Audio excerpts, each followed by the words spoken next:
हन्ना एक जो है बांझ स्त्री थी, उसके बच्चे नहीं होते थे। अब ये परमेश्वर के भवन में जाकर प्रार्थना कर रही थी। ये प्रार्थना आप पूरा अपने घर पे जाकर ये पहला शामिल 1 अध्याय पढ़ोगे तो आपको पता चलेगा, घर पे जाके पढ़ लेना। तो उसके बाद जब वो यहाँ पे बैठकर प्रार्थना कर रही है तो एली सोचा कि ये क्या कर रही है, तो लगता है ऐसे ही नशे उसे में बैठी है, इसीलिए उसको बोलता है अरे तू चल यहाँ से उठ और चली जा। और वो अब यहाँ पे 16 वचन में लिखा है कि वो कहती है कि नहीं नहीं, तू मुझे तुच्छ ना जान, क्योंकि मैं अपने दुख को परमेश्वर के आगे रखा है और मैं एक दुखी हूँ, और उसने परमेश्वर से दुख के साथ कुछ मैंने मांगा है। तो वो परमेश्वर का जो दास एली है उसको कहता है अच्छा ठीक है, कोई बात नहीं, तूने परमेश्वर से अगर दुख के साथ मांगा है, रोते हुए मांगा है, आंसुओं के साथ मांगा है, तो परमेश्वर तुझे देगा। और वो उसको आशीष दे देता है। जो दास है एली है उसको आशीष दे देता है, जा परमेश्वर तुझे मुंह मांगा वरदान दे, जैसा तू चाहती है परमेश्वर तुझे क्या कर देगा। और जब इस रीति से उसको आशीष दे देता है तो क्या करती है हन्ना, जो बांझ औरत होती है, वो बच्चे को रिसीव करती है, वो गर्भवती हो जाती है और उसके एक बच्चा पैदा होता है और उसका नाम शामिल रखा जाता है। Hallelujah hallelujah hallelujah. और जब उसका नाम शामिल रखा जाता है तब यहाँ पे जो उसका पति एलकाना है हर साल जब भवन में जाता था तो हन्ना को बोला चल हम चलते हैं परमेश्वर के भवन में। तो हन्ना कहती नहीं, अभी मैं नहीं जाऊंगी, क्योंकि मेरा बेटा जो सामुएल है वो अभी दूध पी रहा है, जब बच्चा दूध पीना छोड़ेगा तब मैं जाऊंगी। हालेलुया। तब बाइबल बताती है कि वो जो बच्चा, ये देखो ये जो मैं बता रहा हूँ ना हन्ना और सामुएल के बारे में, पहला सामुएल 1 अध्याय पूरा जाके घर पे पढ़ लेना। अभी मेरी सुनो। हालेलुया। जब इस बात को एलकाना को हन्ना बोलती है तो एलकाना अकेले परमेश्वर के भवन में चला जाता है, लेकिन हन्ना और शामुएल नहीं जाते। 2 साल लगभग हो जाते हैं और जब बच्चा दूध पीना छोड़ देता है तब हन्ना अपने बच्चे शामुएल को परमेश्वर के भवन में लेकर के जाती है। अभी हन्ना एक अच्छी माँ, हन्ना क्या करी देखो, बड़े दुख के साथ आंसुओं के साथ बच्चे को पाती है, यहां तक कि उसका पति दूसरी शादी कर लेता है। अब हन्ना का जो पति एलकाना था, एलकाना ने अपनी मर्जी से किया या माँ बाप के दबाव से किया या रिश्तेदारों के दबाव से किया, ये तो प्रभु ये सब बाइबल में नहीं लिखा, लेकिन उसने दूसरी शादी किया। और जब उसने एलकाना ने जब दूसरी शादी किया, उसका नाम था पनिन्ना, हन्ना की सौतन, उसका नाम था पनिन्ना। अभी पनिन्ना के जो बच्चे हुए, तो जब पनिन्ना के बच्चे हो गए, पनिन्ना माँ बन गई, तो वो हन्ना को क्या देखने लगी, तुच्छ दृष्टि से देखने लगी। बोली तू बांझ है, तेरे बच्चे नहीं होते, तू तो ऐसी है, मेरे बच्चे को गोद में मत लेना, ऐसा। हालेलुया। अभी अपने बच्चे को भी वो गोद में उसको नहीं देती। तो ये बहुत दुखी थी बेचारी कि लोग, जब मैं घर से बाहर निकलती हूँ तो लोग अपने बच्चों को छिपा लेते हैं कि बांझ जा रही है, इसकी दृष्टि मेरे बच्चों पे ना पड़ जाए। ऐसी बहुत सारी बातें हन्ना के जीवन में बीत रही है। सोचो, कई रिश्तेदार उसको बोलते होंगे, कई आसपास के पड़ोसी लोग बोलते होंगे, उसके गांव के लोग उसको बोलते होंगे कि तेरे बच्चे नहीं हुए, देख तेरी सौतन के बच्चे हो गए। अब इतनी दुखी होकर हन्ना जब परमेश्वर के भवन में जाती है तो बाइबल बताती है वो बहुत रोती है, रो रो के प्रार्थना करती है। तब एली याजक देखता है और कहता है ये ऐसे नशे में बैठ के रो रही है। उसको बोलता है चलो चली जा यहाँ से। वो कहती है नहीं, मैं दुखी आ रही हूँ, मैं ऐसे नहीं रो रही, मैं दुख में रो रही हूँ और मैंने परमेश्वर से मांगा है कुछ। तब एली कहता है परमेश्वर तुझे मुंह मांगा वर दे, जा खुशत से चली जा, जो तू चाह रही है वो परमेश्वर तुझे दे दिया। एक अच्छा परमेश्वर के दास ने उसको एक अच्छा वर्ड दिया कि जा परमेश्वर तुझे मुंह मांगा वर दे। Hallelujah hallelujah. और यही जो बातें थी दास की, उसके गर्भ में आकर उसने शामुएल को पा लिया और उसने शामुएल को जन्म दिया। और एक अच्छी माँ देखो 2 साल जब तक उस बच्चे ने दूध पीना बंद नहीं किया वो परमेश्वर के भवन में नहीं गई। और जब उसका पति पूछता था तो क्यों नहीं जा रही है, चल परमेश्वर के भवन, बोलती नहीं मैं नहीं जाऊंगी, जब तक मेरा बेटा दूध पी रहा है मैं नहीं जाऊंगी। वो क्यों ऐसा कहती है, क्योंकि उसने परमेश्वर से एक मन्नत मानी थी, उसने परमेश्वर से बोला था सुखना सुखी परमेश्वर अगर तू मुझे बेटा दे, मुझे माँ बनाए और जो बच्चा तू मुझे देगा वो मैं तेरे भवन में क्या कर दूंगी, समर्पित कर दूंगी, वो तेरी सेवा करेगा। अभी जब ये माँ बनी तो ये अपनी सुखना जो सुखी थी वो याद रखी हुई है। उस मन्नत को याद रखी हुई है कि मैं परमेश्वर के भवन में अगर जाऊंगी तो सामुएल को छोड़कर आऊंगी। मेरी बात समझ आए?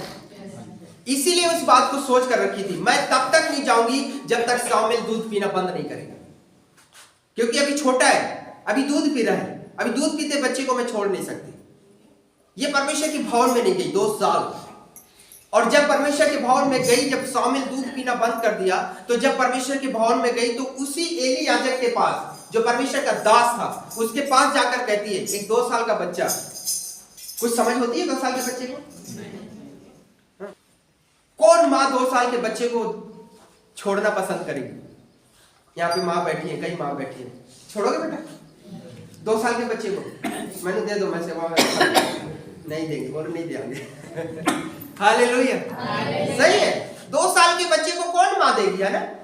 2 साल का बच्चा दूध पीना बंद किया, परमेश्वर के भवन में गई एली याजक के सामने, और एली याजक से कहती, यही वो बच्चा है जिसे मैंने तेरे सामने क्या किया था, परमेश्वर से मांगा है, और मैंने परमेश्वर से मन्नत मानी है, सुखना सुखी है कि जो तू मुझे देगा वो मैं तेरी सेवा के लिए क्या कर दूं, दे दूं।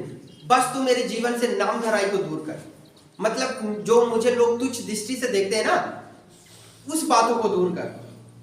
Hallelujah, hallelujah. सारे इस्राएल के सारे लोग, उसके रिश्तेदार, उसके गली मोहल्ले के सब लोग उसको जब तुच्छ जानते थे, उस दशा में उसने जब रो रो के सामुएल को पाया, तो सारे लोगों के सामने उसका माँ का सिर क्या हो गया, ऊंचा हो गया। अरे जब जो बच्चे को आंसुओं के साथ पाया है, वो अपने सुखने को क्यों नहीं पूरा करेगी? क्यों नहीं अपनी मन्नत को पूरा करेगी?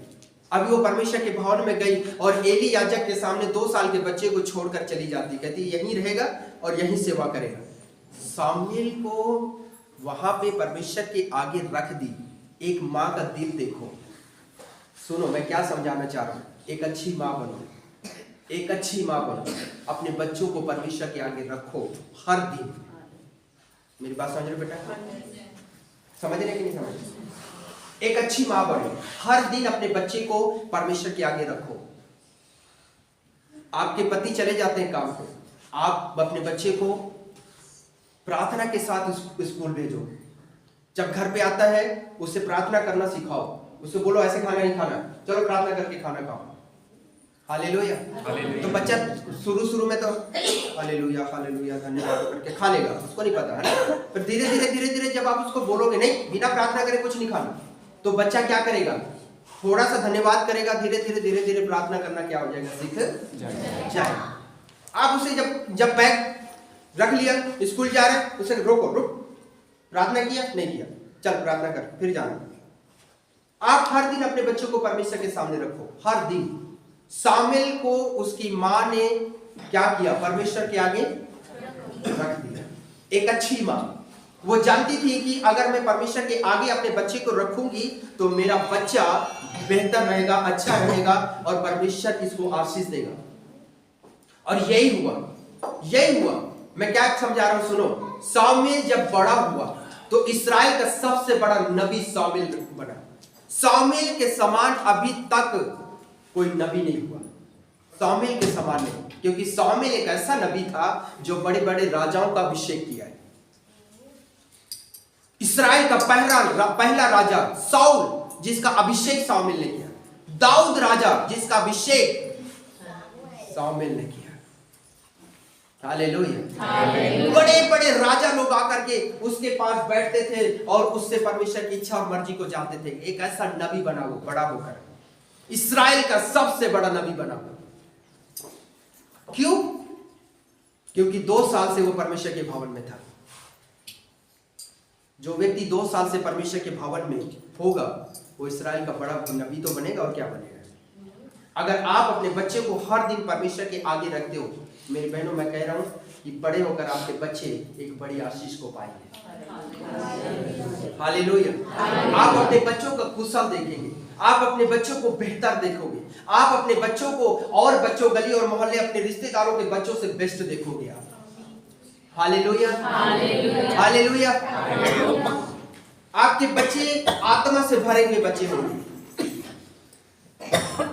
तो जब देखो, जब वो गई यहाँ से हन्ना सामुएल को छोड़कर, तो परमेश्वर ने हन्ना को और आशीष दी। उसके 5 बच्चे और हुए।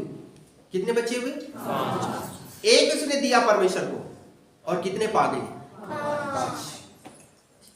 जब आप हर दिन परमेश्वर के आगे अपने बच्चों को रखते हैं, परमेश्वर आपको हर तरह से 5 गुना आशीषों को देता है। हर तरह से परमेश्वर आपको ब्लेस करता है। एक अच्छी मां बने।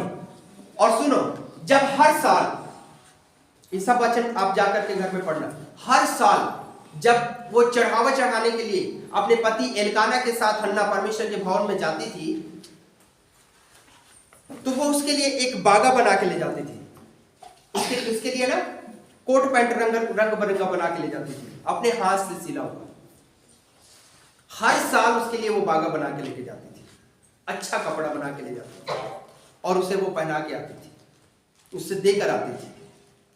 देखो, हर साल, पूरे साल वो बच्चे को याद करती, उसके बच्चे के लिए वो कपड़े तैयार करती।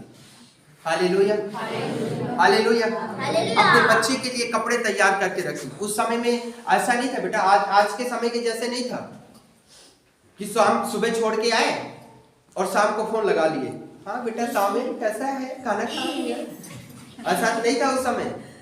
वो तो आज है ना, हमारे बच्चे रिश्तेदारी में चले गए, मान लो मामा मामी के पास, नाना नानी के पास चले गए, तो बार बार फोन करके पूछेंगे खाना खाया, किधर गया था, क्या कर रहा था, मामा मामी को तंग तो नहीं कर रहा था। दिन भर में 1000 बार पूछते कि पूछते। उस समय में ऐसा नहीं था। उस समय में कोई फोन नहीं।